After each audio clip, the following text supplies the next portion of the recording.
अस्सलाम वालेकुम स्टूडेंट्स, कैसे हैं आप सब। हमने कंप्यूटर साइंस 12 क्लास से कंप्यूटर साइंस की बुक को स्टार्ट किया हुआ है, जिसमें हम IT सीरीज़ को फॉलो कर रहे हैं, जिसमें आज का लेक्चर नंबर 7 है हमारा, जिसमें हमारा आज का क्वेश्चन है two reasons why it would be preferable to write program in C language rather than machine language. आपने 2 रीजंस देने हैं कि हम एक प्रोग्राम को सी लैंग्वेज में क्यों लिखते हैं, मशीन लैंग्वेज में क्यों नहीं लिखते। नीचे 2 रीज़न्स दिए गए हैं, लेकिन इन 2 रीज़न्स को डिस्क्राइब करने से पहले मैं आपको यहाँ पे एक बात क्लियर कर दूँ बेटा। हमने अपने प्रीवियस लेक्चर्स में ये चीज़ को देखा था कि सी लैंग्वेज डिज़ाइन की गई थी यूनिक्स सी लैंग्वेज डिज़ाइन की गई थी ऑपरेटिंग सिस्टम्स को बनाने के लिए। ऐसी बात है। तो यहाँ पे वो क्वेश्चन इसी पॉइंट ऑफ व्यू से पूछ रहा है कि सी लैंग्वेज में लिखा हुआ प्रोग्राम क्यों ज़्यादा प्रीफरेबल है एज़ कम्पेयर मशीन लैंग्वेज। ठीक है, अगर हम लोग सिस्टम सॉफ्टवेयर बना रहे हैं, अगर हम लोग ऑपरेटिंग सिस्टम बना रहे हैं, तो हम क्या करेंगे, हम अपनी कोडिंग सी लैंग्वेज में करेंगे, मशीन लैंग्वेज का इस्तेमाल नहीं करेंगे। ओके, यहाँ पे लिखा हुआ है if we make system software then we use C language rather than machine language. ठीक है, यहाँ पे ये क्वेश्चन लिखने का मेन रीज़न यही है कि हम एक प्रोग्राम को सी लैंग्वेज में क्यों लिखते हैं, मशीन लैंग्वेज में क्यों नहीं लिखते। ठीक है, तो यहाँ पे आपने अपनी ये बात क्लियर रखनी है कि सी लैंग्वेज को डिज़ाइन किया गया था ऑपरेटिंग सिस्टम्स के लिए, इसलिए हम जो हमारे प्रोग्रामर्स है वो सी लैंग्वेज का यूज़ करके अपने ऑपरेटिंग सिस्टम को लिखते हैं, अपने ऑपरेटिंग सिस्टम का कोड लिखते हैं एज़ कम्पेयर मशीन लैंग्वेज। नीचे जो 2 रीज़न दिए गए वो ये है easy to write program and machine independence. Easy to write program है कि सी लैंग्वेज एक हाई लेवल प्रोग्रामिंग लैंग्वेज है।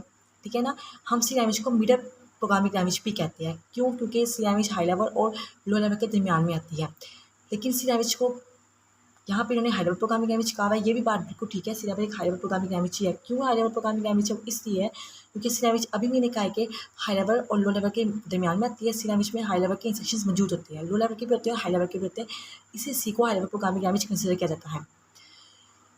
और सी लैंग्वेज का यूज़ करके हम ऑपरेटिंग सिस्टम को ईजिली डेवलप कर सकते हैं। ठीक है ना, अगर हम लोग मशीन लैंग्वेज का यूज़ करें तो मशीन लैंग्वेज हमें पता है कि बाइनरी फॉर्म में हमें इंस्ट्रक्शन देने होते हैं, यानी कि 0 एंड 1 की फॉर्म में हमें इंस्ट्रक्शन देने होते हैं, जो कि एक बहुत डिफिकल्ट काम है एक प्रोग्राम को लिखने के लिए। इसलिए क्या करते हैं, हम सी लैंग्वेज का इस्तेमाल करते हैं। सी लैंग्वेज का इस्तेमाल करके क्या होता है, अगर कोई एरर आता है तो हम उसको ईजिली एरर को देख सकते हैं, बाद में उसको एरर को देख सकते हैं, उसको मॉडिफाई कर सकते हैं।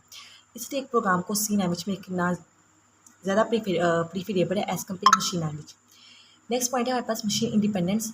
मशीन इंडिपेंडेंस का मतलब है कि हम सी लैंग्वेज में अगर कोई भी प्रोग्राम लिखेंगे तो क्या होगा, मशीन इंडिपेंडेंस होगा। क्योंकि मशीन लैंग्वेज का एक हाई लेवल प्रोग्रामिंग लैंग्वेज है। और हमने पीछे जो हमने कैरेक्टरिस्टिक्स पढ़ी थी हाई लेवल प्रोग्रामिंग लैंग्वेज की, तो उसमें एक कैरेक्टरिस्टिक्स ये थी कि मशीन इंडिपेंडेंस। हम जो भी program high level programming language में लिखते हैं वो क्या होता है, मशीन इंडिपेंडेंस होता है।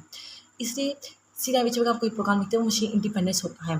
ठीक है, हम डिफरेंट टाइप्स ऑफ कंप्यूटर्स में अपने इस प्रोग्राम को एग्जीक्यूट करवा सकते हैं। अगर हम कोई प्रोग्राम इंटर प्रोसेसर में लिख रहे हैं तो हम उसको मोटोरोला प्रोसेसर में ईजिली एग्जीक्यूट करवा सकते हैं। यहाँ बहुत से बच्चे ये चीज़ को सोचते हैं कि ये कैसे पॉसिबल है, क्या हम एक प्रोग्राम इंटर प्रोसेसर में लिख रहे हैं, हम उसको मोटोरोला प्रोसेसर में एग्जीक्यूट करवाएं। बेटा ये चीज़ पॉसिबल है, हम कुछ टेक्निक्स को फॉलो करते हैं ये काम करने के लिए। ठीक है, हाई लेवल प्रोग्रामिंग लैंग्वेज में ये काम हम कर सकते हैं। ठीक है ना, हम अपने एक प्रोग्राम हम अपने एक प्रोग्राम को अगर हमने इंटर प्रोसेसर में लिखा है तो हम उसको मोटोरोला प्रोसेसर में ईजी एग्जीक्यूट करवा सकते हैं। हाई लेवल प्रोग्रामिंग लैंग्वेज की फीचर है ये एक। ठीक है, लेकिन अगर मैं मशीन लैंग्वेज के यूज़ करके प्रोग्राम लिखा है तो बेटा वो मशीन डिपेंडेंट है, मशीन इंडिपेंडेंस नहीं है। अब यहाँ पे बहुत से बच्चों के ज़हन में ये क्वेश्चन भी आएगा, अगर हम लोग ऑपरेटिंग सिस्टम का बना रहे हैं, ठीक है, हम ऑपरेटिंग सिस्टम बना रहे हैं, उसी लैंग्वेज का यूज़ कर रहे हैं उसके अंदर, तो क्या जो हम यानी कि ऑपरेटिंग सिस्टम मीन्स कि अगर हम कोई सिस्टम सॉफ्टवेयर बना रहे हैं उसमें यूज़ कर रहे हैं इसी लैंग्वेज का, तो क्या ऐसा पॉसिबल है कि वो सिस्टम सॉफ्टवेयर मशीन इंडिपेंडेंस हो? तो बेटा ऐसा पॉसिबल नहीं है। ठीक है ना, हम अगर सिस्टम सॉफ्टवेयर अगर हम सी लैंग्वेज का यूज़ करके सिस्टम सॉफ्टवेयर पे वर्किंग कर भी रहे हैं तो ऐसा पॉसिबल नहीं कि मशीन डिपेंडेंस, वो मशीन डिपेंडेंट नहीं होता है। लेकिन ऐसा पॉसिबल किया जा सकता है कुछ टेक्निक्स का यूज़ करके। ठीक है ना, ये नहीं कि चीज़ पॉसिबल नहीं, चीज़ पॉसिबल भी है कि हमें इस पर कुछ टेक्निक्स को फॉलो करना पड़ता है। आई होप आपको यहाँ पे चीज़ क्लियर होगी।